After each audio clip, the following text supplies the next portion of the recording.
Welcome to Teacher Quit Talk. I'm Miss Redacted. And I'm Mrs. Frazzled. Every week we explore the teacher exodus to find out what, if anything, could get these educators back in the classroom. We've all had our moments where we thought, what the hell am I doing here? From burnout to bureaucracy to soul-sucking stressors and creative dead ends. From recognizing when it was time to go to navigating feelings of guilt and regret afterwards, we're here to cut out the gaslighting and get real about what it means to leave teaching. We've got insights from former teachers from all over the country who have seen it all. So get ready to be disturbed. Join us on Teacher Quit Talk to laugh through the pain of the U.S. education system. We'll see you there. Prevail – це щотижнева програма про політику, l'histoire, la sécurité nationale, crimen organizado, dinero sucio, глобальну корупцію та боротьбу за демократію. Y ahora, А тепер et maintenant, con ustedes, su anfitrión, Greg Olear.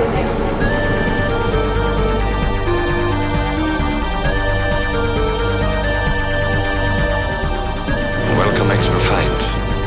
This time I know our side will win. I'm Greg Olear. This is Prevail. Welcome to the program. For those of you tuning in on the Daily Beans feed and hoping to hear Allison Gill's voice, I'm sorry to disappoint you. Beans is off for the day and they're running me instead in the slot. But I've got good news. This is a great show. Cliff Schecter is here. Great chat with him about all kinds of domestic policy stuff. We talk about Nazis in Ohio. We talk about, Biden is running and should run. We should all cut out that nonsense about him not. We talk about the situation in Nagorno-Karabakh with the Azeri-Armenian conflict. Lots of cool stuff. Great conversation. Looking forward to bringing you that. AG starts with the hot notes. I don't have that many hot notes. Tucker Carlson is a liar. Elon Musk is an asshole. Kevin McCarthy is a traitor. This is stuff we kind of knew already. J6 wasn't just tourists, man. That seems to be what's in the news now. Slowly, people are starting to realize that the stuff that a lot of us have been saying for years and years now is actually the way things went down. I'm hopeful that more Americans will see the light and realize that they've been lied to by Fox News for years to push this retrograde GOP agenda. Talked to Cliff a lot about that. He's a consultant, a commentator, writer. He did some ads for Biden in the last campaign. He's done PR for Al Gore, Mike Bloomberg, Warren Buffett. He wrote a book called The Real McCain. He's a regular on various shows, Stephanie Miller, Bob Zeska. He's on the Mary Trump Show. He's one of the Nerd Avengers. He's got his own YouTube channel called Blue Amp with Cliff Schecter, which is wonderful. I was on one of the satellite podcasts called Beyond Politics a couple weeks ago with Matt Robeson and Paul Hodes, which was a lot of fun. You can check that out on that channel if you like what you hear here. Great conversation. And I'm going to stop talking up front. Sometimes I prattle on. I got nothing this week. This week is just me shaking my head, looking around like, what's going on, guys? Come on. So without further ado, we will be right back with Cliff Schecter. But who is this Casey DeSantis? Is she the queen of Tallahassee? She's like Evita without charisma. She won't get famous. She is too desperate. She met him on the golf course. She locked him down. Yes, she molded her meatball man. Now they're the Florida Bolsonaros. It is a crackdown. They're firing the teachers and banning the books. They both want to wear a crown. It is worse than it looks. And that's who is Casey DeSantis. Think she's the queen of Tallahassee. She's like Evita without charisma. Vote out her husband. He is a fascist. Fuck off DeSantis. You are a fascist.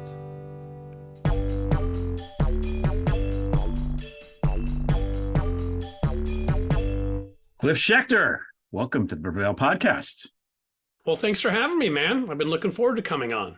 when you were on the 5/8, you said, I can't remember if it was on camera or off, that it was SCHECT, and you said that the second H was taken away at Ellis Island or something, and it was such a good thing to say because I always spell your name correctly now. I just wanted to the device totally worked. Yeah, like because most people, I mean, the name is most of the time SCHECH, and and so people do that, and I'm always like, I don't know if it was on the actual boat on the way over where they shaved the H off, or it was at Ellis Island, but somewhere they cut it off. So. Yeah, I used to have a J in my name. It was Olejar, and that is long gone also. So maybe your H and my J are together somewhere. Exactly. They're in the ocean somewhere, and like some kind of reenactment of Titanic, or Yeah. Let me ask you this: what kind of name is Ola? Is it Olahar? Is that what it was? It's Olear. It's just Olear. It's pronounced the same way. It's Eastern European, Slovakian, I think. Oh, cool. Okay. Yeah. So everyone wants to put an apostrophe in it and make me Irish, and I'm not Olear. I'm not Irish at all, which is kind of funny. I hate to disappoint people. Well, they may want to. I've got really light skin and blue eyes, so they always want to make me Irish too, and neither am I. So yeah, I don't know. Okay, so two non-Irish guys talking. So you have this Blue Amp channel on YouTube. You've done ads and messaging for Biden. Before that, for Gore, Bloomberg, and Warren Buffett. You've written columns, and you wrote the book about McCain. The real McCain. I wanted to, before we get started, just tell everybody a little bit about yourself. How did you get into politics? Because you didn't go to school for it. You went to school for history and stuff like that and international affairs. And now, you find yourself in the middle of all this weird domestic political stuff. So how exactly did that happen? Great and fair question. And I will give the short version because the long version is a long and winding road, to quote some people, that, where you sort of look back and you're like, I don't know how the hell I got here. But my interest was always in history. That's what I was in undergrad, and legal affairs. So I thought I was going to be a lawyer. And when I decided not to do that, the part of history that had always fascinated me was political history.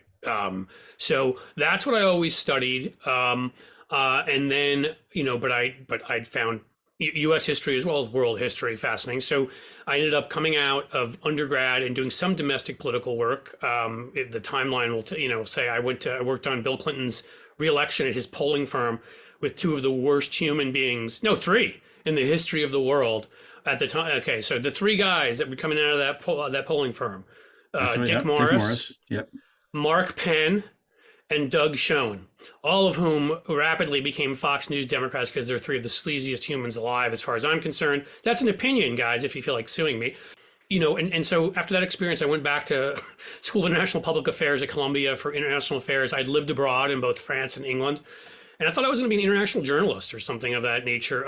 But, life sort of, weird things happened, and I got these offer to work at a polling firm in Washington, D.C., went there, and I love domestic politics became important. And you kind of mentioned, I'll skip over stuff, but you mentioned the really big thing before, which was some of the issues that we just could not tackle and seem to not be able to. I mean, we've made progress, let's say. I don't want to be complete pessimist, but guns being a big one. I was recruited because some people knew me, and I did some PR on the side when I was studying in grad school. And I got, and I talked to people. So it wasn't actually Michael Bloomberg I worked for. It was what was then Mayors Against Illegal Guns, which he started, and then what has become Everytown for Gun Safety. And, this was 2005, 6, 7. And the Bloomberg people, let's just say, have money to pay consultants. I had a kid, and I wouldn't have done it if it wasn't what I believed in, but they needed a lot of help on, they didn't know how to talk to the left, because Bloomberg, of course, on so many things was more conservative on economic issues, but his base on guns was going to be, so they needed me to kind of translate and help them promote and explain to them in this new crazy world. I know this will sound nuts, that the Huffington Post or Daily Beast or Daily Coast or whatever it was, they didn't get, at the time I was like, guys, if I push your stuff and put them on those channels, millions of people will see it. You're still getting psyched when you land an op-ed in the Indianapolis Star. I'm like, that's not the world we're moving into. It'll end up in the Indianapolis Star if it's about Indiana anyhow, right? So I helped them create their digital program. And then I went on from there. You said Buffett. It was the Buffett Foundation. They do a lot of work on women's health. And I did some work for them. And with Gore, it was the Alliance for Climate Protection. And just, I had about almost a decade where that was mostly what I was doing until I'd written videos for Bloomberg, written scripts and produced them. and somehow found myself partnering up with somebody. And then in the COVID era, we've got a call from my partner's, like an old sort of business associate who was like, the Biden people need people who can write ads and write them quickly. And we were just like, all right, pay us X a month. And we'll, this is one of the most important elections of my lifetime. And we desperately need, the pus-filled orangina colored demon to lose. So I went and did that. And so I wrote some ads for them and some other stuff. And now I have a large email list where I do fundraising for good candidates and causes, I would say. And then I still do PR and write the occasional ad. That's kind of where I'm. And then I started the YouTube channel because I don't have enough things to do. Right. Yeah. No, me too. Same thing. I'm like, I have 4 jobs. Let's do this YouTube show. It'll be fun. That's how it works. So, okay. I have a long list of questions. This is just stuff to talk about now because I want to pick your brain on some of these things. So you've worked a little bit more closely with the Democrats, with the Biden people. You kind of know maybe more of the thinking there. It seems to me that the fascists they're just on the rise in this country. And the main problem, messaging wise, is that the Republican Party is basically the zombie Republican Party. It's the Republican Party in name only. It's full on been co-opted by Trumpy fascists. They're not interested in governing. They're not interested in cooperation or compromise, which is how every legislative thing that's ever happened in the history of this country has happened. It's the whole theory of democracy in a republic is you have to work together. So if you're going to obstruct, if you're going to just be like, no, I'm not going to do that, fuck you, it's not going to work. I mean, even in the decades up to the Civil War, you see the word compromise. It was the Missouri Compromise and this year's compromise and da-da-da. These are people that literally they were fighting. There were fisticuffs in Congress and they still got shit done. And now there's one party that, the lion's share of the people in that party refuse to do any governing. So why does the media not report on it that way? Will they ever start? And how can we get them to go there? What do you think? So good. Thank you for this topic because it's one I rail about often. The way I look at the Republican Party, and I should have looked up what creature it is, but it's like, there's this horrific, it's sort of horrifying video somewhere of like these ants that attack a creature and then take over it, kill it, and then take over its brain and actually maneuver it around to do things. Like it's a zombie at that point. That's the Republican Party. Like they like to throw up Mitt Romney and people like that seem normal on the outside, but it's the MAGA guys that are the ants inside maneuvering this thing, as we know. There's a number of problems. Obviously, the media, and folks that worked in that media. Mark Jacobs is a great one. John Harwood, who got fired from CNN once the new folks took over because he was too honest about stuff. There's some folks that just refuse to play the both sides game. Our media fell into this kind of model of nonpartisan media, and we're just going to tell you, the what's going on, and there's going to be some fairness on this side and some fairness on that side. So the Republican Party started hacking that system at least 50 years ago. Slowly. You'll see in the 1970s, the early 70s, the creation of and I'll try to, I don't want to, I'll make jokes along the way. I don't want to bore people. I know this is an intellectual show, but everybody is interested in the weeds. But you'll see between about 73 and 78, the American Enterprise Institute's created, ALEC, which is the American Legislative Corrupt Every. Can I curse on here or no? Fuck yes. Corrupt every motherfucker in the Republican Party. I think that's what it stands for, if I remember correctly. The NRA in the infamous, and I live here, Cincinnati Revolt, where they had their meeting here and the hardliners kicked out the moderates and the radicals who are white supremacists. These are all forerunners to where we are today. And these were all people that weren't going to compromise, that didn't believe in democracy, and they start pushing. So this has been going on for a long time.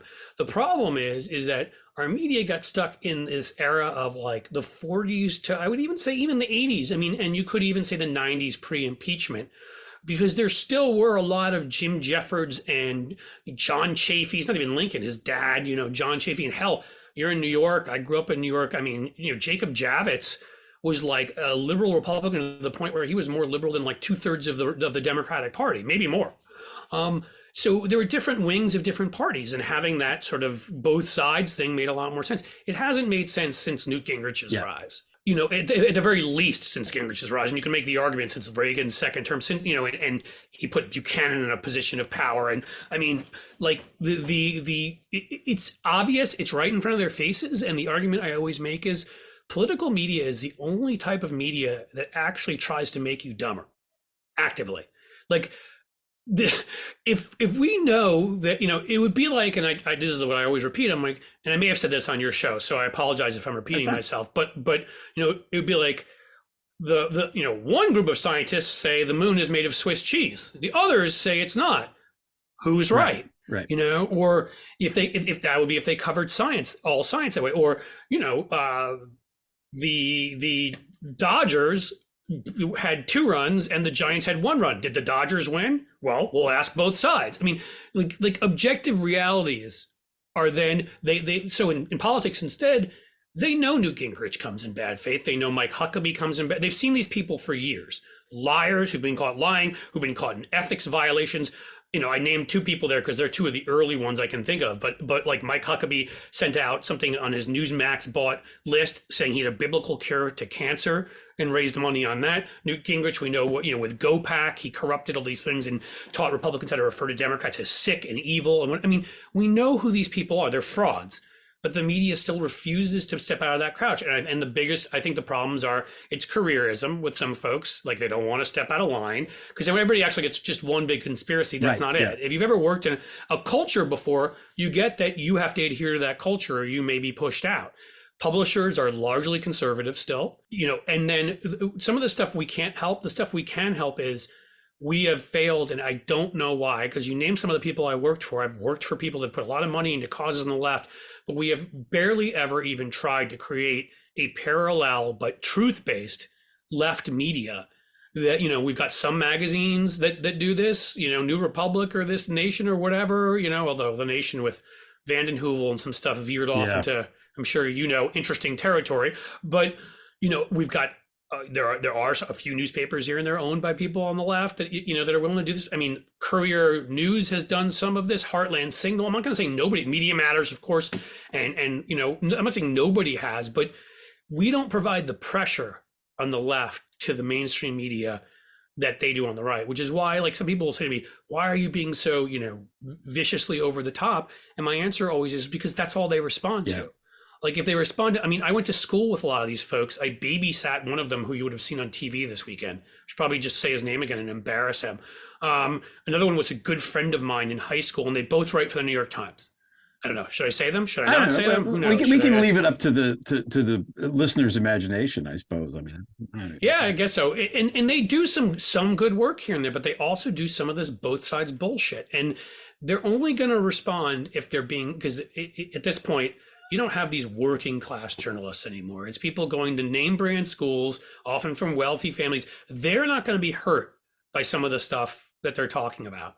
So what I would say is, you want to pressure them. It's not going on Twitter and saying, fuck you, but it's going on and telling the truth and being like, this piece was absolute garbage. How could you, Lichtblau, how could you write a piece that says the Russians and Trump have no relationship a week or 10 days before an election? How the fuck could you fall for that?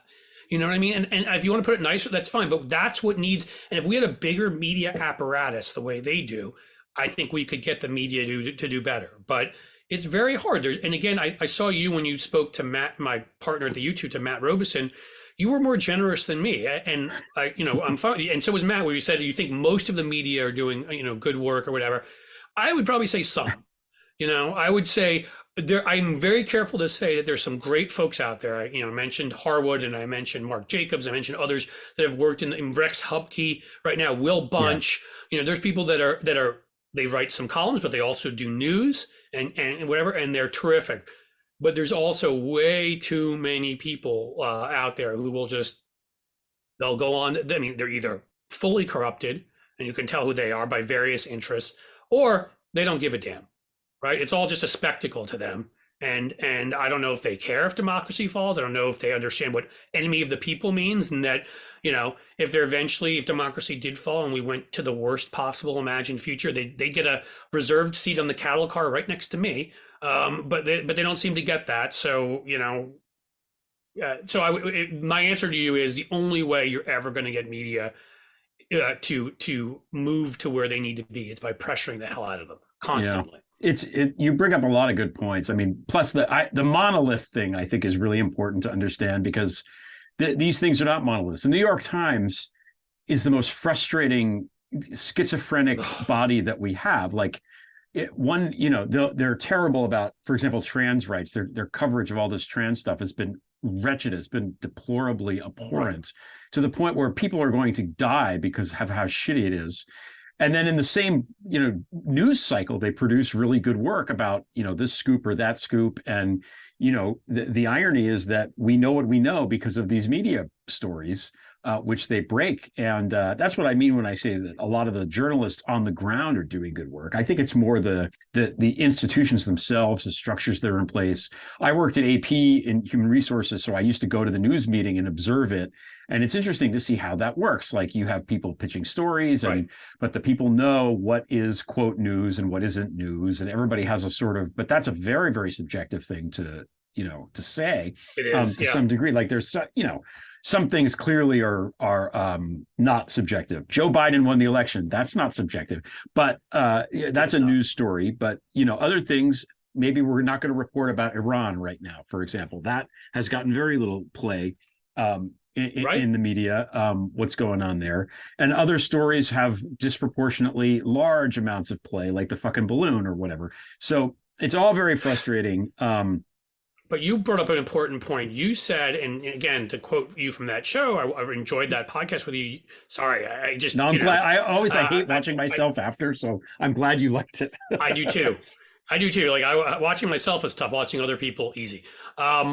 You brought up the fact of the lack of context. Yes. And that is what's so difficult, is that when you say like these investigatory, scoops, right? So I go on every couple weeks on Mary Trump's show. I am a quote nerd avenger, of which there are, I don't know how many of us she invites on, but a bunch of folks that you see on Twitter and places, Dahlia Lithwick and Wajahat Ali and Dean Abdallah and, good Jen Taub. I mean, really talented, smart people outside of me. Somehow they let me in there to bring everybody drinks. I'm like Michelle Bachmann in that debate that time. I just bring everybody water is what I do.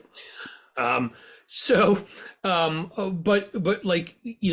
Mary Trump, when she released those, we know now, the taxes that originally became that tax story. Huge story, Susan Craig, yeah. Well, right. Well, so that was a great investigative piece. And I guess what my point is they still do a great investigative journalism there. I don't go after those guys at all. It's their political analysis desk, their politics desk that fucking sucks and undermines the great work, because the investigation side will create a piece like that, right? Well, your own newspaper created this tax piece. So every time when Donald Trump brings up the issue of taxes, to give people context, that should be referred to, and it would even be in your own interest because you broke the fucking story. Right. But they don't. They let it go down the memory hole. Like, they do a few pieces on it, and then if there's a new angle to it, a year or two later, they'll bring that up, right? When the House committee got a hold of his taxes and those were released, there were some more stories, but they don't constantly provide the context. Like what I said with Mike Huckabee before, they don't say, do we believe what Mike Huckabee is saying about climate change? Well, he did try to sell people a biblical cure to cancer, if that's going to give you context into who this guy is. So maybe when he says there's no climate change and more guns make you safer and, we should take women's rights away, maybe you should question that. And that's the kind of context the political desk refuses to do. Because if they did it, 90% of it probably would be hitting Republicans. And it's not that I'm saying Democrats are great. I can criticize Democrats all day long. It's just comparatively, we have one party that does a lot of what it says it's going to do, and another party where it's all just become a joke. It's all performance. Like it's failed Instagram stars and reality TV and former talk radio hosts. I mean, it's somebody, I think it was Jared Yates Sexton. Yeah, we've been talking, LB and I have been talking about that, his point that he made for years now. All these guys they're all failed actors, failed comics, failed models, failed musicians. Through all of it.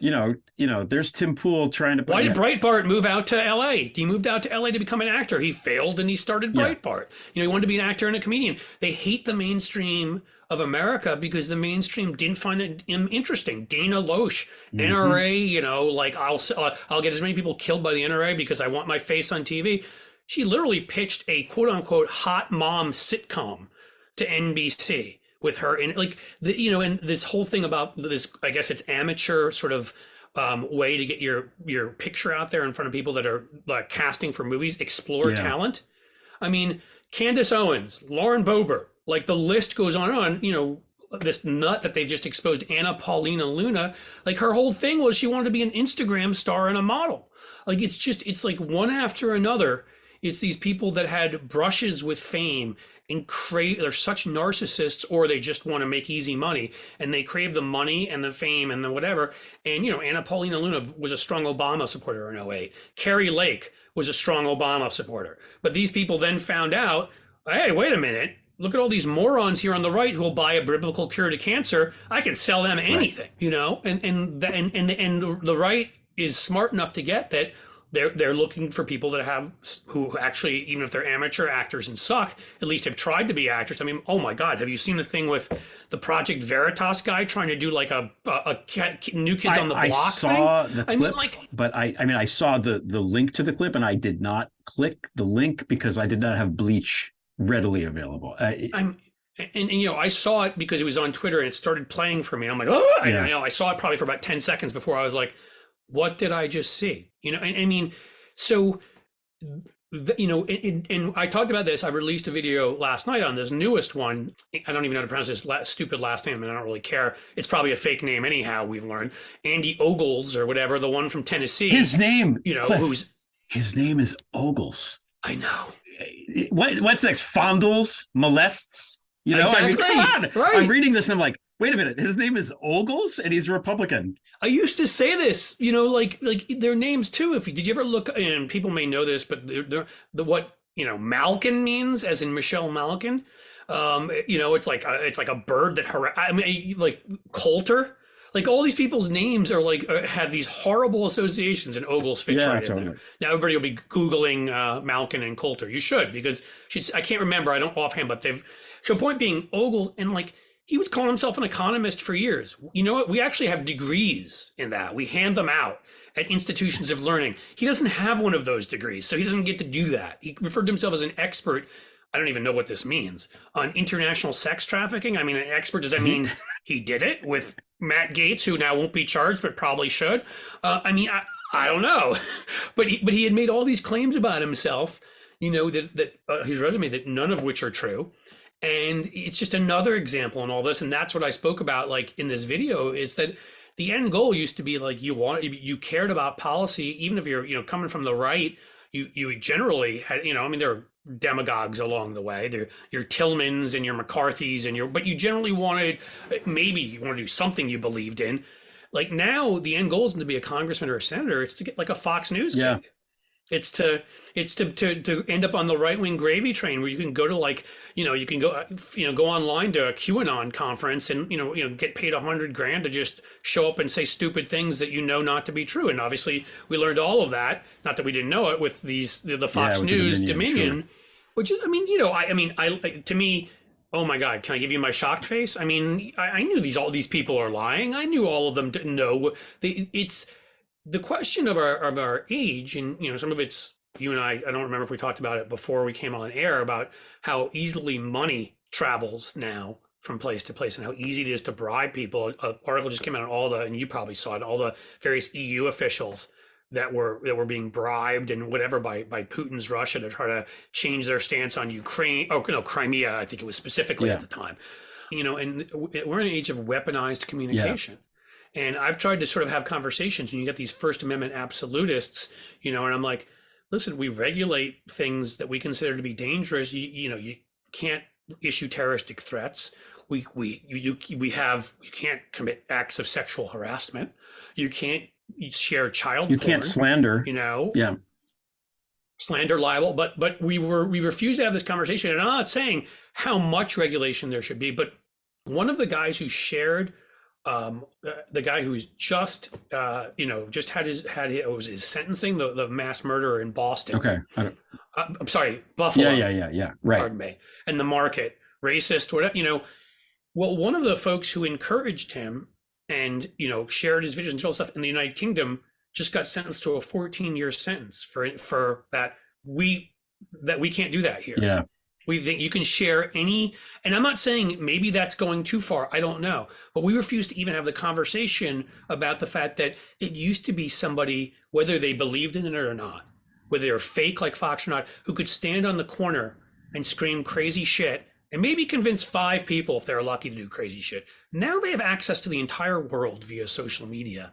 And if they lie again and again with just the right music and just the right graphics and just all this kind of brain fuckery, like we see what Fox News does to people, turns them into zombies. And I don't know what we're going to end up doing about this, but we allow them to call themselves news. They go into a courtroom and say, we're not news, we're entertainment, so they don't get held responsible. But then we allow them to show up at the White House and ask questions like they're a news station. And I just don't fucking understand. This is what I'm getting at with the the Democrats need to, and the media needs to call this shit out. Now, you mentioned social media. So I've been writing a lot about Elon, not as much recently about Elon Musk and Twitter, because the day before the buyout happened, I wrote a piece called Tower of Babylon, saying that that's basically what was going to happen. And everything that I said he would do, he's done, because my position is that he's a chaos agent and he's there to destroy it or subvert it in some way, which is what's happened. China, I have no idea who he's working for, but maybe he's working for himself and he's just a fucking asshole. But the end result is he's letting the Nazis. He's let all of the Nazis back on, and now some of the new stuff that he's doing, which people are making fun of him and calling him like, oh, he's so insecure because he wants to make sure everyone sees. We all have to see his tweets. But the reason he's doing that, it seems to me, is because he's tweeting out shit that his overlords, his whore masters, want to be seen, and he has to make sure that everybody sees it, no matter what it is, whatever the message is that his people get out there, it gets out. So now he's been pretty, not subtle about promoting the Putin stuff and the anti-Taiwan stuff. I mean, he's not, I don't get it. I mean, he's from South Africa. We don't even know if his immigration was legal. From what I've read about it, it's a little bit dodgy there. I don't understand how we let a South African and an Australian come into the United States, no matter how long they're here, how much money they have, and fucking poison our discourse and ruin our media. I don't either. It makes no sense to me. They should be, as far as I'm, just deport him. Yeah. I mean, seriously, if you can, I've got a real problem. And again, what I think is, as you probably know, cultures take a while to change. Yeah. And the problem is like and I don't want to cast aspersions on some of our older leaders who I think legislatively were incredible, right? Nancy Pelosi will probably end up on the Mount Rushmore of legislators. I don't want her on Mount Rushmore. I want her on the fucking $20 bill in a few years. That's what I want. Okay, so you obviously appreciate her too. She it would never take her 15 rounds to vote on anything. She knew when she had the votes. She she was incredible. But what I would say is some of the older leaders, some of the ones in their 70s and 80s, couldn't get themselves out of this era of the 80s and even early 90s where both parties got together and there still were kind of different wings of different parties. You could have like, a Hal Heflin or whatever in the Democratic Party, and you had this whole New England wing and West Coast wing of the Republican Party, and they couldn't get themselves out of like that this sort of, this thing that was enunciated by Pat Buchanan as many as 50 years ago has basically slowly taken over the Republican Party, and then after Trump came in, it literally shot on steroids, and it's just not the same thing anymore. They're putting your lives in danger and having attacks on the Capitol. Your husband is being hit with a hammer because they're trying to kill you. I'm not saying specifically Pelosi, but this is a lot of these folks who I just think we needed this new generation to come in, because if you see the video that has gone the most viral on my channel is Dan Goldman literally beating the living shit out of these bullshit witnesses on their fucking Un-American Activities Committee, which is really the Defend Trump from Being Prosecuted Committee. And I almost love watching it because it looks like they're going to cry and maybe close down the committee or try to figure out a way to kick Dan Goldman off because he fucking destroys them. Yeah. One of the other ones that's done like probably the 4th or 5th best video on my channel is Eric Swalwell standing up when they went after Ilhan Omar and be like, you guys are fucking saying calling out anti-Semitism, the ones with the Soros conspiracies and the Jewish lasers and what we used to have, and there's still a couple of folks like this in positions of leadership, would say, I'm not going to dignify that with a response, or, oh, that's ridiculous, but that's just Republicans being Republicans. No. You need to fucking play this game the way they play this game. Every time somebody puts a mic in front of your mouth, that is a messaging moment. It is a moment to share with not just your base, but low information voters, who you are and who they are. And for years, we have let them get away with, this bullshit. I mean, even pushing garbage. I make this connection all the time. In 2016, Ted Cruz and even Carly Fiorina, who now is like a born-again Democrat who has rejected the Putinites, but she's responsible for this as anybody. Fiorina, Cruz, I feel like one or two others stood up on that fucking stage and said, and used the example of that doctored bullshit video. Democrats are killing live babies. Right. And literally within days, an unhinged man in Colorado Springs walks into a Planned Parenthood who's a history of mental health issues and kills a number of people, saying the words body parts, or, literally quoting from Ted Cruz and Carly Fiorina. And we decide that's not, terroristic threats, or that's not. So these are the things they're saying about us. And then our people are responding, oh, the Republicans. And no, you point out that Matt Gaetz's issues with sex trafficking. I don't care. He was charged, whether they end up indicting him or not. You point out the issues. I mean, these guys will make something out of Hunter Biden's fucking laptop to the point where they're pushing that there's a problem because we didn't all see his penis like they did on Twitter, which they can sort of deal with their own issues. Well, you know what? Like, they're doing stuff that's in such bad faith, and we won't even in the past call them out on that. But now, Katie Porter, Ted Lieu, I don't care what, throw aside ideology if you're more to the left, center left, middle of the Democratic Party. I'm just talking about effectiveness now.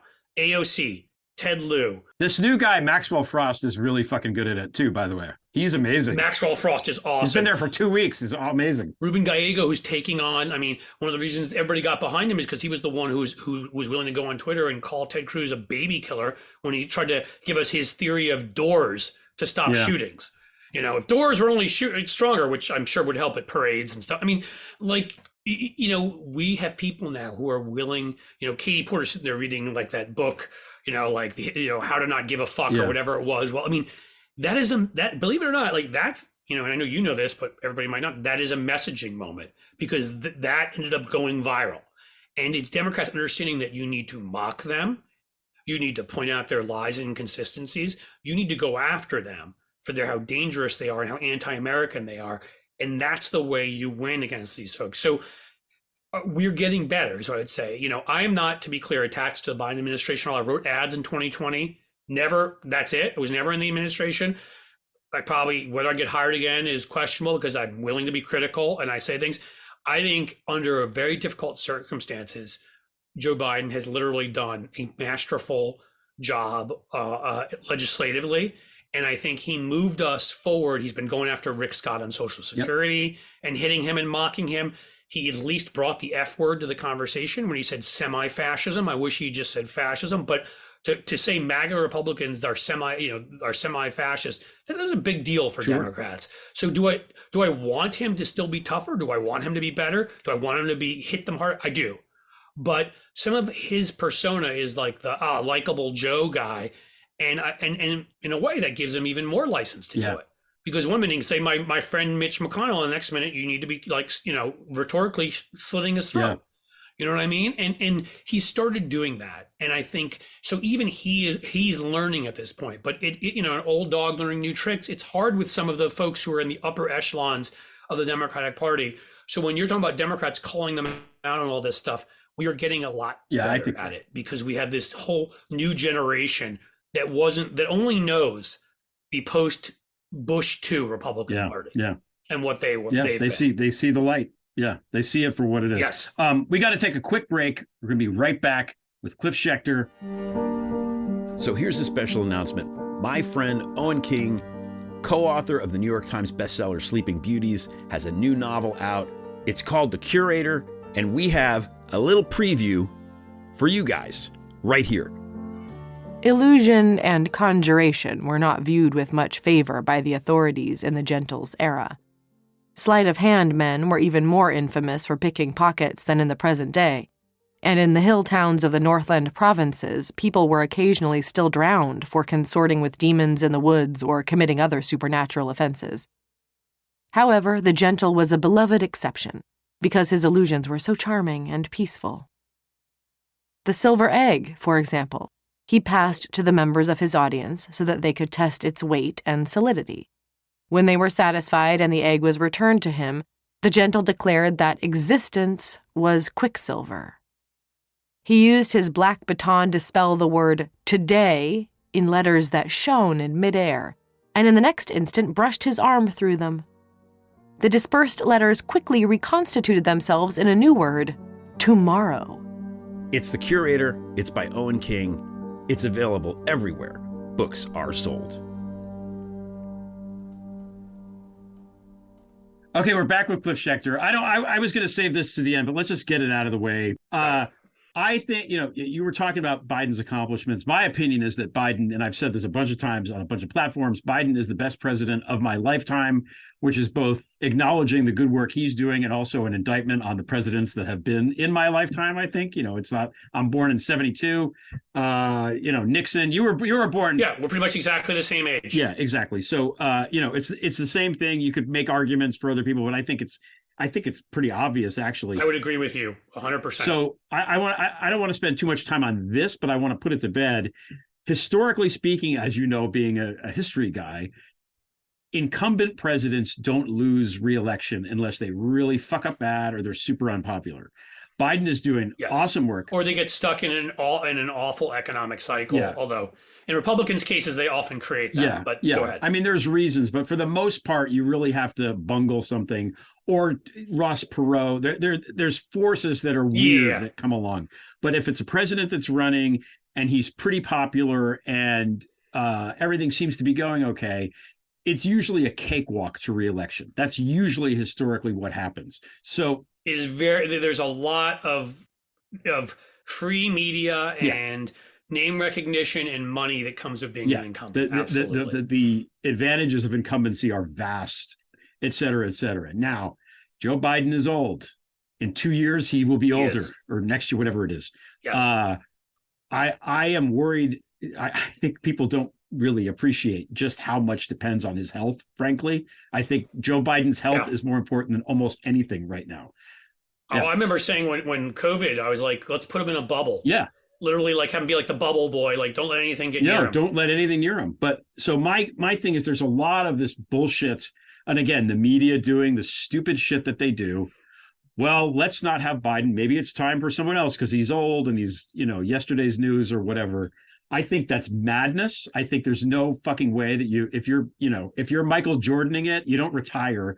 You keep going until you lose, is my position. Yeah. He just turned 60 the other day, by the way. He probably could still go out there and beat at least half the NBA. Yes. So if you're good, you're good. I think that is true. So what I'm getting at here is that your position too? Do you agree that he should run, or what's your thoughts on this? So two answers to the two things you said. And again, my loyalty to Biden at this point is as an American who thinks he's done an outstanding job. I do not in any capacity work for them, and I don't expect to again, and I'm not trying to again. But let me start with he's clearly been the best president of my lifetime.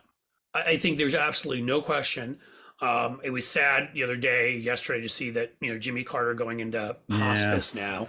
And I would say, oh my God, is that presidency looking a ton better with the solar panels on the roof and imagine if we'd embraced environmentalism in the late 70s. But, I did work for Bill Clinton. So people want to say, oh, you're just saying that because you worked for Biden. Guess what? I worked for Bill Clinton too. So what Biden has done is exactly what I've said Democrats have needed to do forever, and no one has done this. And which is one, you completely to the public.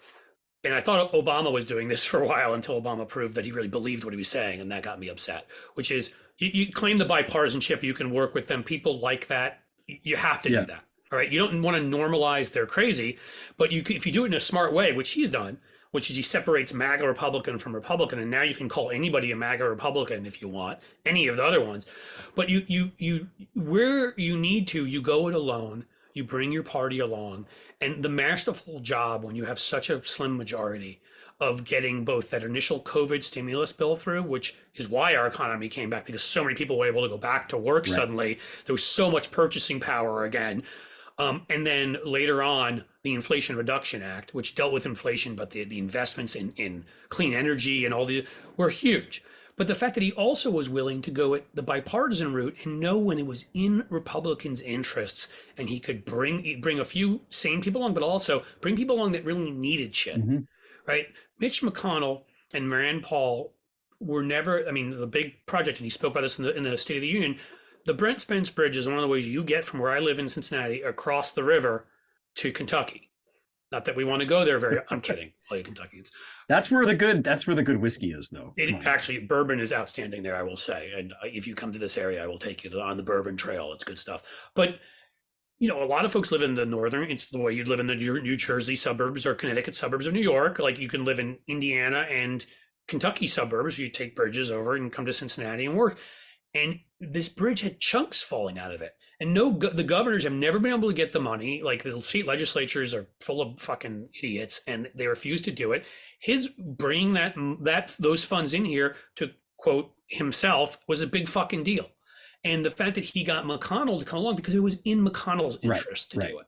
And it was in Mike DeWine's interest to do it. Because DeWine's from this area too. He wants that bridge fixed, but he doesn't want to put any of his state budget into it. You know, and he knows it's an economic engine. People needed to drive a fucking across to get to work, right?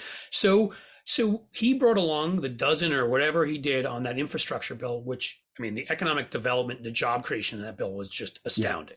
He did on guns. It wasn't a nearly good enough gun bill, but as somebody who's very steeped in that issue, we had loopholes like what we would call the dating loophole, which meant that if you'd committed an act of domestic violence, it was defined as you had to live with somebody, have a child with them, or be married to them.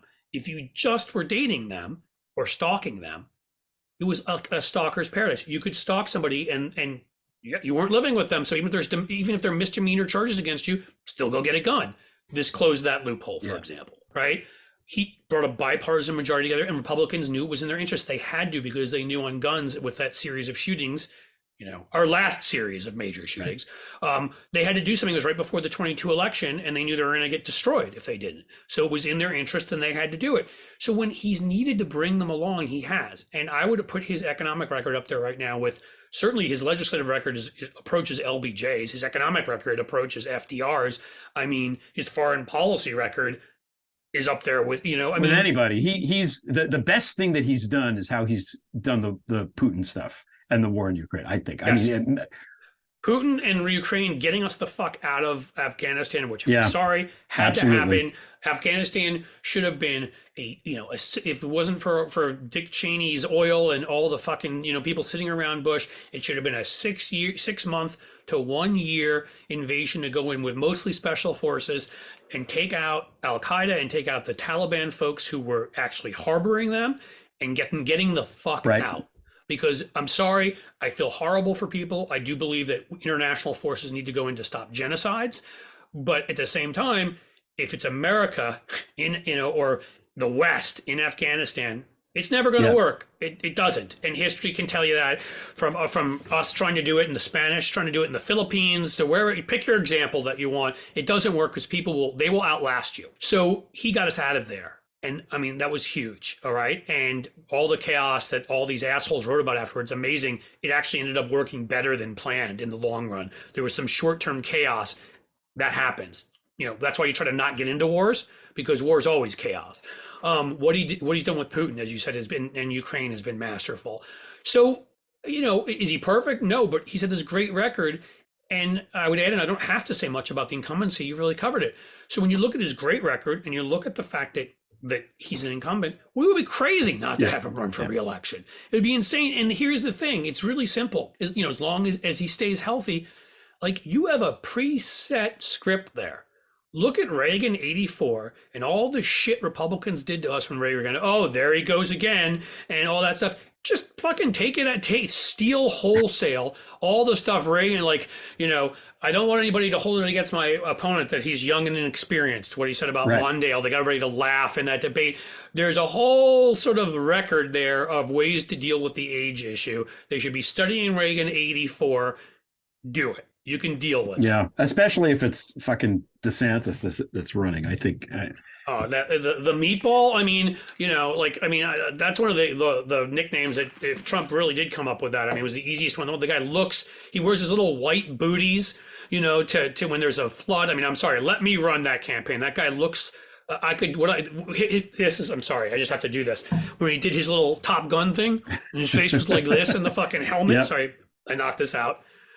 His face is like because he with the G-force on his chipmunk face. I mean, let me do that's one place I would want to do ads. Let me do a few ads against Ron DeSantis. I mean, not tough to beat. Nikki Haley never gets through a Republican primary. I still don't think we've seen who their nominee ends up being. I still think of those three, it's most likely Trump if he's not in prison, if we don't do enough.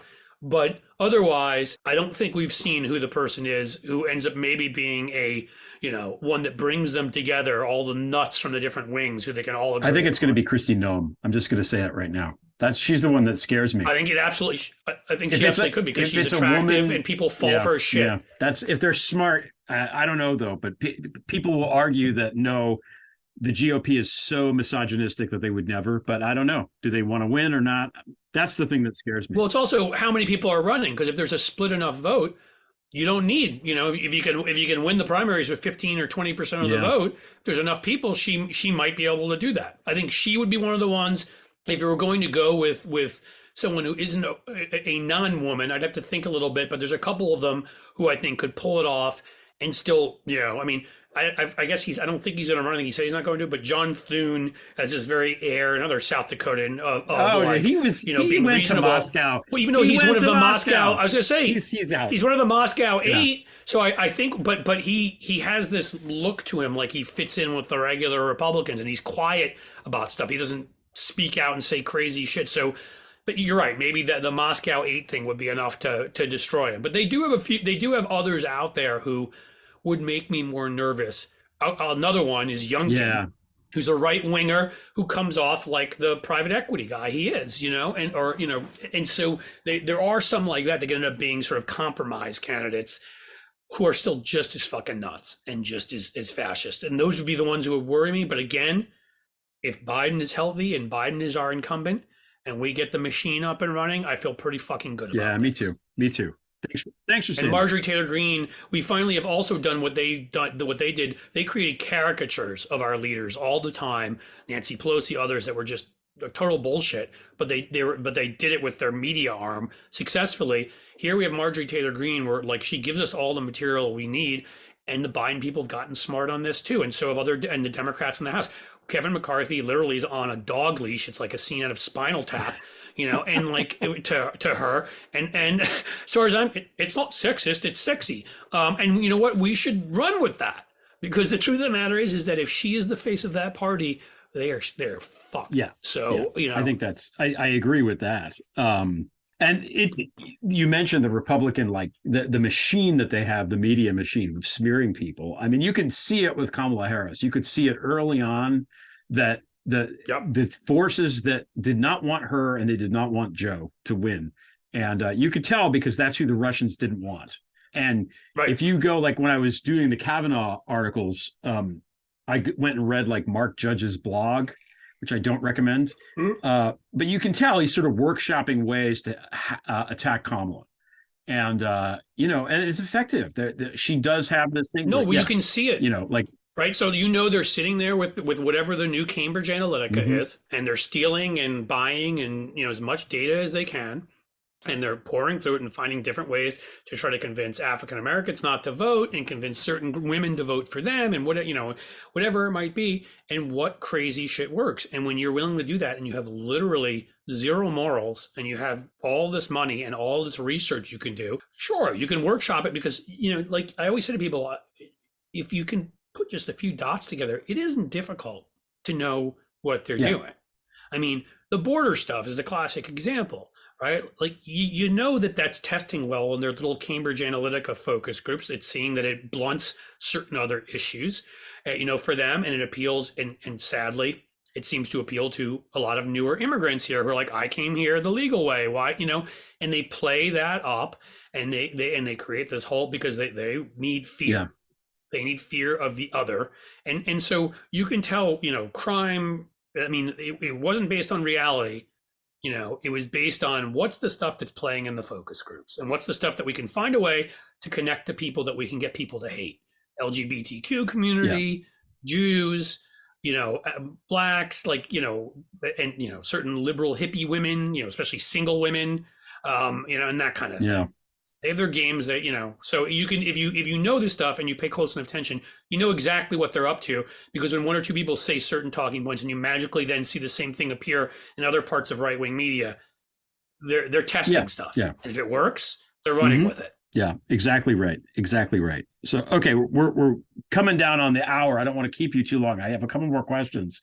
First of all, okay, you mentioned Cincinnati. You live in Ohio. What the fuck is up with all the Nazis, man? What's going on with the Nazis in Ohio? I don't like this. When you say the Nazis in Ohio, do you mean our state legislature? Do you mean a couple of the Nazis that have been exposed here? Or do you just mean our overall voting patterns? I was talking about the homeschooling group of Nazis that we're going to have. Oh, God. Yes. There seems like there's just this rise of Nazis now, and I don't understand it. I feel like after the Second World War, like all of our media, the movies, TV shows, all this stuff, pretty much Hitler bad, Nazis bad, and yet here we are. So I don't get it. Like, what's going on? Well, it's not just Nazis. It's almost like they're rolling it all the way back to like Civil War times, And the thing that's crazy is, and if you study history, like back when there was more of a regionality back then, Ohio was so proud to be a Union state. I mean, Jesus, Grant came from here, and Sherman, and I mean, there were a couple of awful Southern Ohioans who joined with the cause of the Confederacy, but for the most part, I guess to answer your question is, the Nazis, we had a gerrymandered state legislature here. We voted to overturn the lines, and then the Republicans slow walked it as long as they could, because as you know, they've taken over the federal courts, and they knew the federal courts would say it was okay. Our Supreme Court, with one Republican, old style moderate Republican, had been there for 20, 30 years, kept joining with the three Democrats to say, you have to rewrite the lines. It made the lines marginally better because they had to keep submitting slightly better maps before the deadlines, but we should have thrown them in prison when they're in contempt of court. And that's what, this is where we're not tough enough, and we don't take the threat seriously enough, is when these people refused and were in contempt of court, they should have spent a couple of days in prison and seen how they liked it, or maybe a few weeks, state legislators. So, it's no different than any other state that way. We have the cities and the suburbs that have become incredibly liberal, especially, it refers to the 3 C's here, Cleveland, Columbus, Cincinnati, but also even like the little bit smaller cities, Toledo and Akron and whatever. But then you do have these rural swaths. I mean, Southeast Ohio might as well be West Virginia or Kentucky, and the western band of farmland might as well be Indiana. And what the issue here has been is just like, we don't have a Philadelphia. We don't have a New York City. We don't have a Chicago, a city that is big enough and has enough of an influence to outweigh the rural vote. And because they've so radicalized rural voters, you can win some of them back. But what was really upsetting, and we did, look, we changed we got one of the seats much better down here, and elected a friend of mine who's Greg Lanzin, who was a city councilman to Congress, and knocked out one of the insurrectionists, Steve Shabbat, who'd been there forever.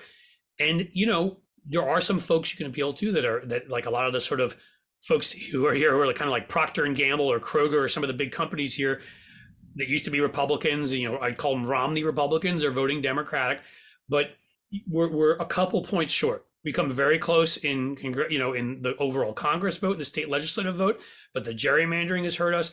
And what really upsets me is I think we got pegged as a more right-wing state last time around. Trump appealed very specifically to lost jobs, to NAFTA and things of that sort in a way that a lot of other Republicans don't. J.D. Vance is another meatball.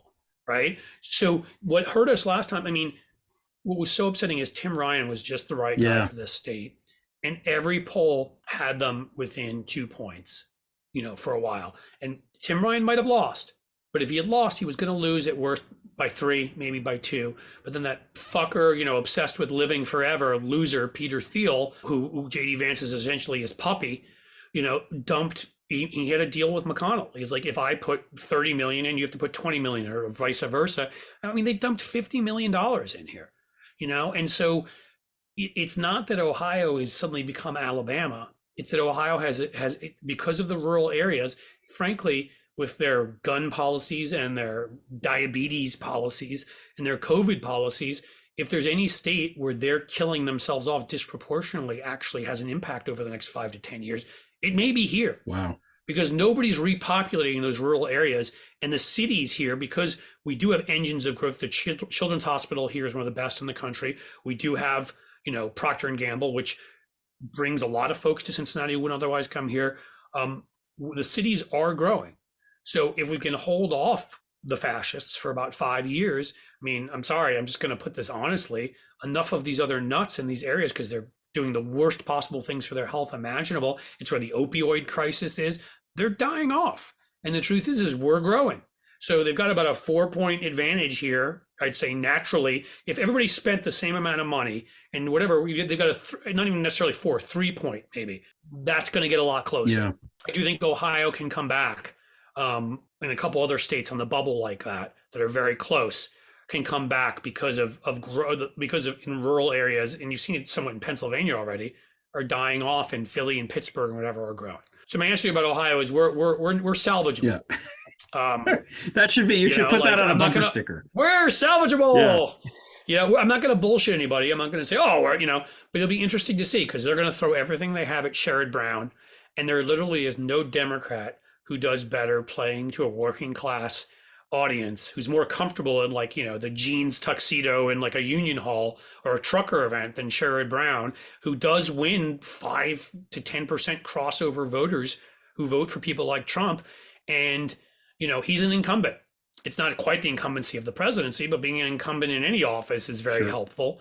And he's got a lot of name recognition. He's been in this statewide on and off now for 30 years. So he doesn't need to build it the way Tim Ryan needed to.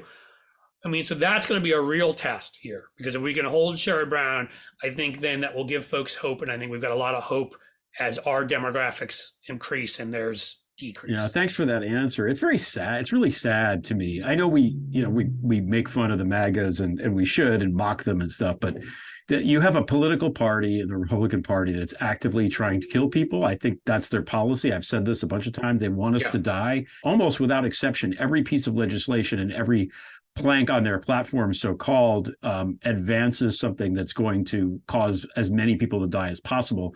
If you have a question like, should we do A or B, they will look at it and say, which one? What will kill the most they'll people? Go with that one. And I'm not even joking. That's how it is. And the people that are dying disproportionately from their COVID fuckery are their own voters. And it's just really fucking sad that they. It really is sad. And I have a hard time, because I try to balance sort of my compassion as a human being with the fact that, look, I mean, I am the least religious person and have brought up in whatever, but, trust me when I say Hitler would still find me Jewish. And when I realize that some of these folks that this stuff's happening to, they would happily throw me on a calico. Yeah. And so my compassion goes to a certain point, but people that would kill my children. No, I know. And that's who they are, yeah. But you're right, with whether it's opioids, and then you see someone like J.D. Vance, who calls, Donald Trump cultural heroin, and points out how Trump is killing the very people that he'd been talking about in his half made up book, and then, of course, J.D. Vance starts a fake C3, a fake nonprofit on opioids, and basically sends a member of Big Pharma out to push Oxycontin as part of it. I mean, the evil that is contained in these people, and I saw him. There's a local sort of fast food place. He lives literally 5 minutes from here. I'm sorry. And I saw him in there with his kids. I know. I've only run into him this once though, and I ran into him this once in the place here, and my younger son looked at me and was like, "Dad, don't do it." And because he knows, he's like, "Please don't embarrass me." And I'm like, you know what? You have no worry, because you're here and his kids are there, and I'm not going to do it to his kids. But what I would have said to him if it had been just me and him. I mean, I debated this guy 3 years ago on NPR, where they had us on about, and he was at that time saying all the right things. He was like, I'm still conservative and hope for that vision, blah, blah, blah, but would rip into Trump and the whatever. And I would have been like, yeah, you probably don't remember me, but I fucking remember you. And you think you've achieved something by being senator. You had a billionaire throw a bunch of money behind you and you sold your fucking soul. There aren't a lot of us who couldn't pull that off. Trust me when I say half the people, if we were to just look around this restaurant here, half the people in here have far better personalities than you, JD, and they don't look like fucking meatballs. So you just a soulless fuck who was willing to do whatever Peter Thiel and Mitch McConnell and whatever told you to do. Don't get all high on yourself. That's why you are where you are. And in any case, the point being, like, and the diabetes is horrible in these areas, right? They're eating awfully. It's all become this own the libs shit, right? It's like the smoking that was re-added to the House floor, or not the House floor, but their offices. Yeah. That's they're doing that too in Appalachia, and like they're and so I do have some sympathy, but I also realistically sit here and say, like, not to be a nerd and quote Spock about the greatest good for the greatest number of people or whatever, but I truly believe that way, and I'm sorry, my compassion can only go so far. Yeah, it's the whole thing is just so sad to me. It's just sad. It is. And there's no way to win them, because I always point out, there are some folks on the Bernie left who would say stuff, and like, I'm not criticizing everybody. I have friends who worked for Bernie. And I'll criticize Bernie. The Bernie left is ridiculous. You go ahead. It's fucking ridiculous. Okay, there. Well, members of it. I mean, when Nina Turner, who's from my state and I know is a fraud, has tried to run on stuff, I've called her out. Other folks who were once friends of mine, before they looked at the easiest way to get ahead on that side of things. I don't even want to go into it, but I'll say this: when the argument coming from there of, oh, you only need to get more progressive economically. Well, that's just bullshit. I mean, we should get more progressive economically because it's the right thing to do, and you probably will convince more of your base to turn out by doing that. So I'll agree with that. But when you tell me you're going to win, folks, you know what? Sweden has a Nazi party. They have universal health care and like family leave policies where they get months off, and like, go look at their social safety net. It's everything that a lefty could dream of in this country. Yet somehow they are still, because they've had immigrants come there from Turkey in certain places, they're still able to use anti-immigration fervor and other stuff to have a Nazi party that wins a decent amount of the vote. So when you tell me, oh, if we just move to the left economically, I would tell you to look at Europe. And look at the fact that Marie Le Pen, Le Pen still does very well in France, and they've got probably the best universal health care system in the world in France in terms of spending the least and getting the best outcomes. And they've got all sorts of other social safety net programs to the left of us, stronger unions and all that. And guess what? Working class folks are still being fucking fooled into voting for Nazis there. So there's just, on some level, you do your best. Maybe you can win 1 or 2% of them back, but that's not why you're doing the policies. The policies you're doing because you want to help your base. You want to help people that are suffering economically, and that includes some of them. But you don't do it to win them over, because you're not. No, you're never going to. Never gonna. It's just never going to work. It's like McDonald's doesn't waste time trying to advertise to people that are vegans or are never going to eat there. It's just It's a waste of money. It's just not there. The ones that voted like for Donald Trump reluctantly. And even voting for him that way makes me sick, but I'm just making a point. The ones that voted for some working class folks who were poisoned enough on Hillary because of the Russians and others who could vote for Donald Trump reluctantly, that's the kind of people that Sherrod Brown, there's a 5 or 10% of them can win over. So yes, you have a shot with if you fit in there of winning over this very small contingent of them. Right, but 5 or 10% of them is like whatever percent, because we're still winning 30% of the working class. It's like this very small sliver that you can win over. But again, it's not going to make the difference in most elections. It's very small. Most of them are Nazis because they're Nazis, because they believe they get told this shit and they believe it. And that is not those are not the folks you should be aiming your policies at.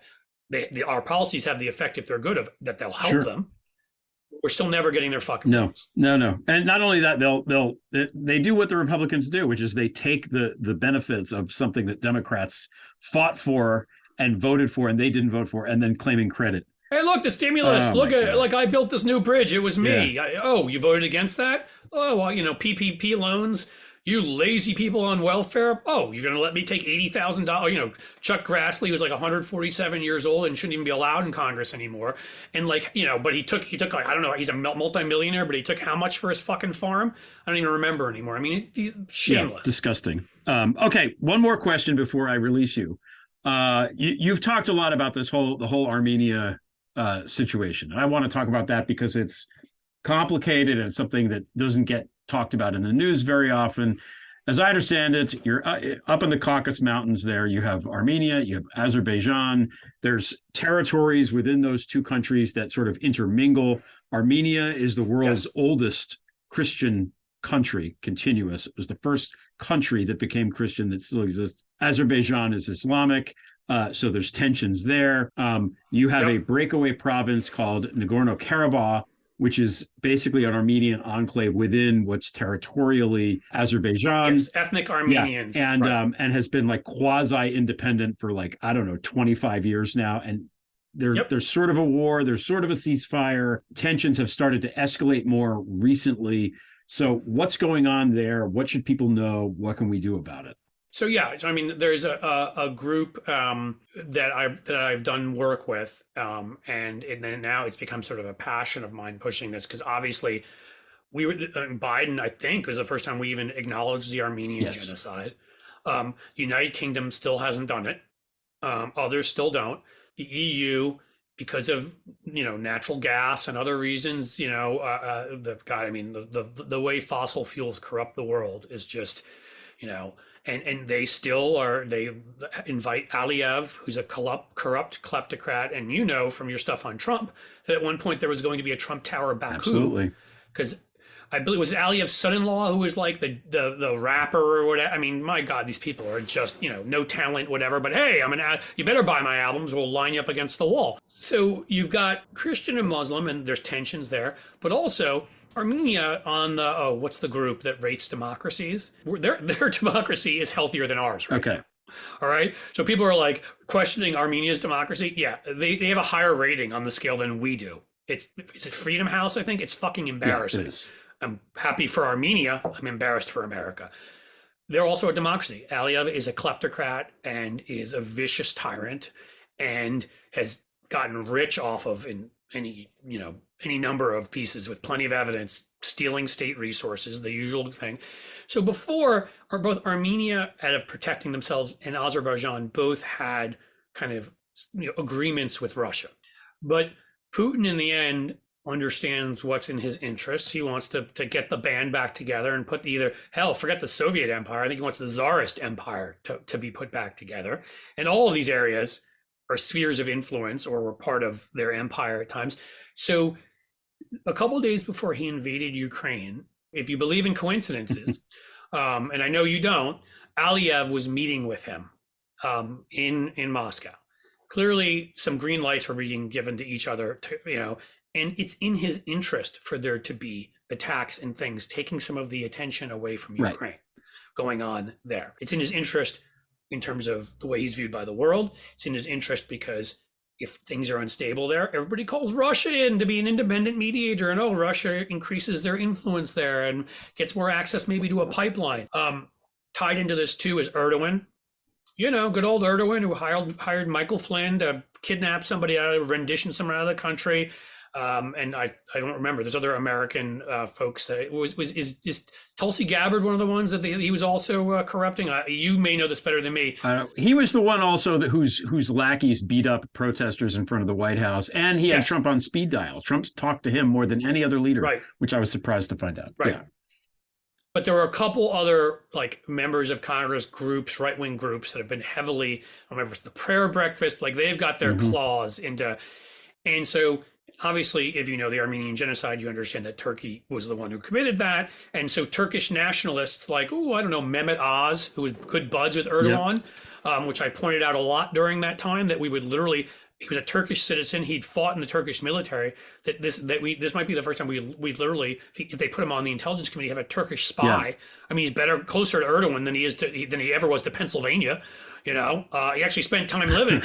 Actually, he did spend a little time, I think, living but point being, he was using the in-laws' house there for a while, one of his 47 houses.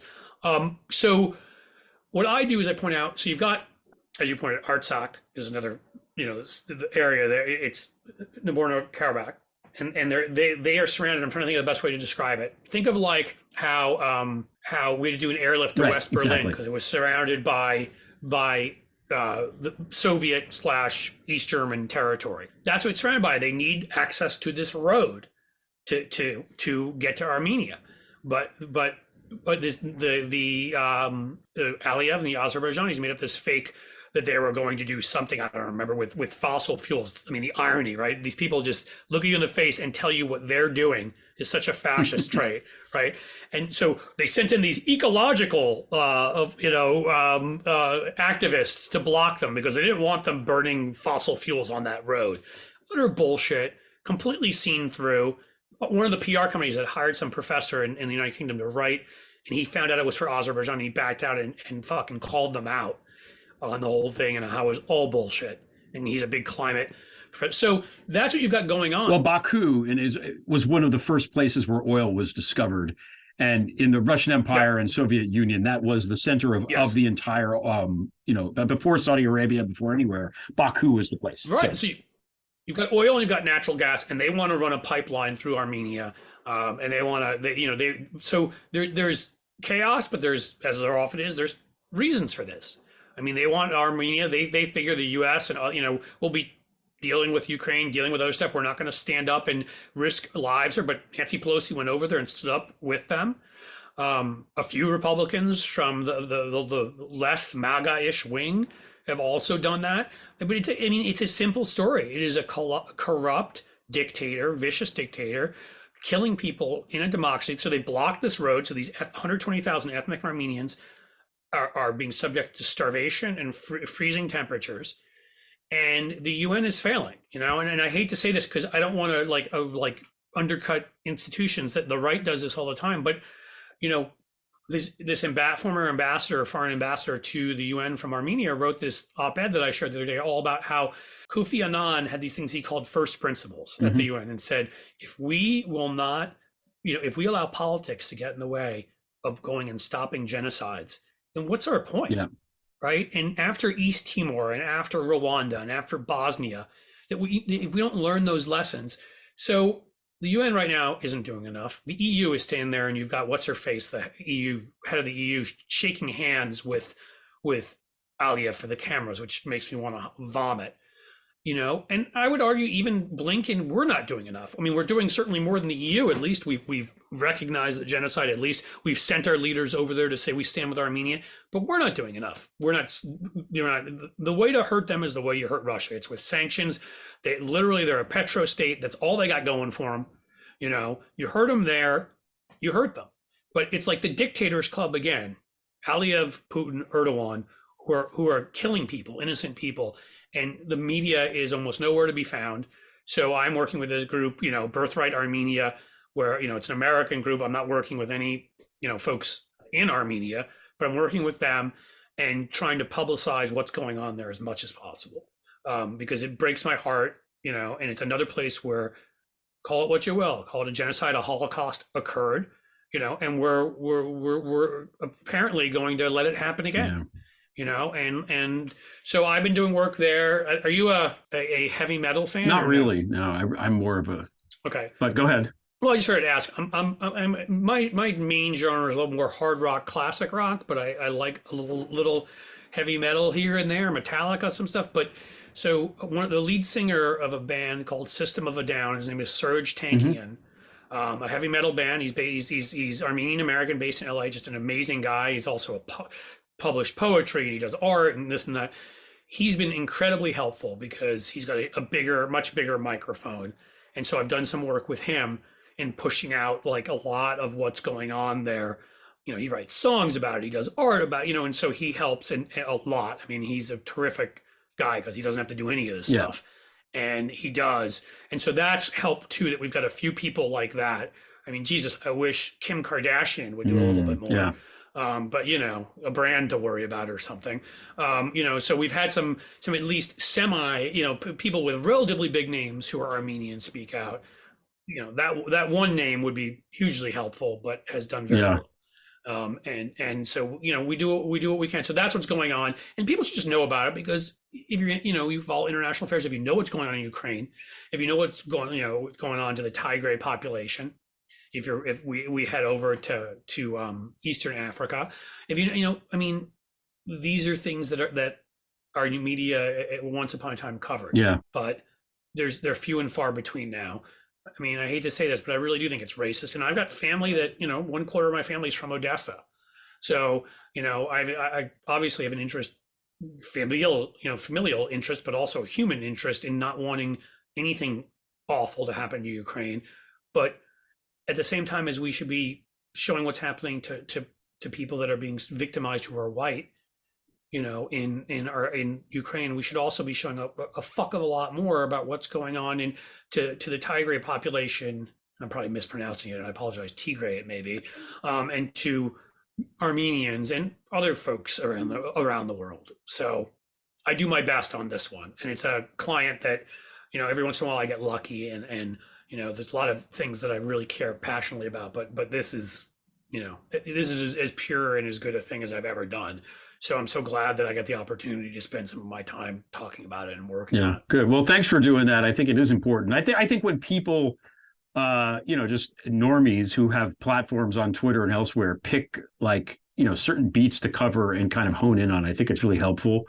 So, thanks for getting the word out about that, because I agree with you that it's really important. And, it's ironic. You mentioned Kim Kardashian, that one of the most famous people in the whole world is Armenian American. I mean, that's how it goes. And she's made a few statements and put a few things on her Instagram, and I'm appreciative of that, because that's always very helpful. But with the audience she has, if she were willing to speak out on it all the time, it would sort of be amazing, the attention that we get. It totally would. We'll keep trying. Well, thank you for the work that you do. Thanks. This has been a great conversation. Thanks so much for taking the time. You're on Twitter. It's just your name, right? It's at Cliff Schecter. So I'm just at Cliff Schecter on Twitter, which is easy, as you pointed out at the beginning of the show. No second H, SCHECTER. On YouTube, where we've had a lot of videos. We've been had a lot of growth lately. I'm excited about that platform. It's a little different. It's just at C Schecter. Okay.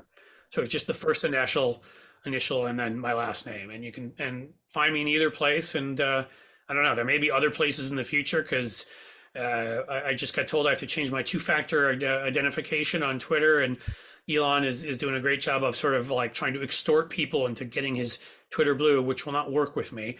So I don't know what's going to happen. I suspect that's going to go away, but that's, what the fuck do I know?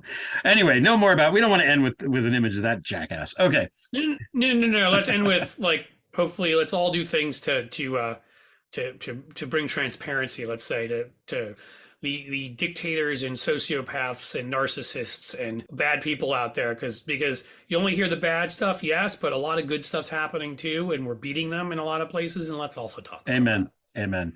Cliff, thanks so much for taking the time. Great to see you. Thanks for having me on. Seriously, great conversation, and I want to do this for a while, so thank you.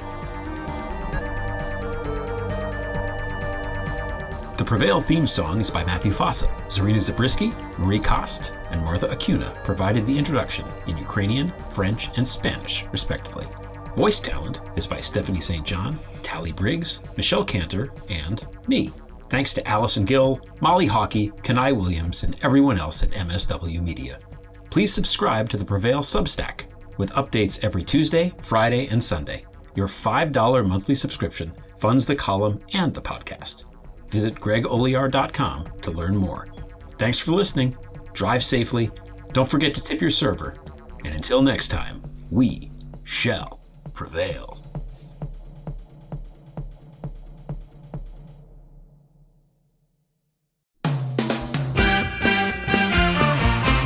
Season 4 of How We Win is here. For the past 4 years, we've been making history in critical elections all over the country. And last year, we made history again by expanding our majority in the Senate, beating election-denying Republicans in crucial state house races, and fighting back a non-existent red wave. But the MAGA Republicans who plotted and pardoned the attempted overthrow of our government now control the House, thanks to gerrymandered maps and repressive anti-voter laws. And the chaotic spectacle we've already seen shows us just how far they will go to seize power, dismantle our government, and take away our freedoms. So, the official podcast of The Persistence is back with Season 4. There's so much more important work ahead of us to fight for equity, justice, and our very democracy itself. We'll take you behind the lines and inside the rooms where it happens with strategy and inspiration from progressive changemakers all over the country. And we'll dig deep into the weekly news that matters most and what you can do about it with messaging and communications expert, co-founder of Way to Win, and our new co-host, Jennifer Fernandez-Ancona. So join Steve and I every Wednesday for your weekly dose of inspiration, action, and hope. I'm Steve Pearson. And I'm Jennifer Fernandez-Ancona. And this is how we win.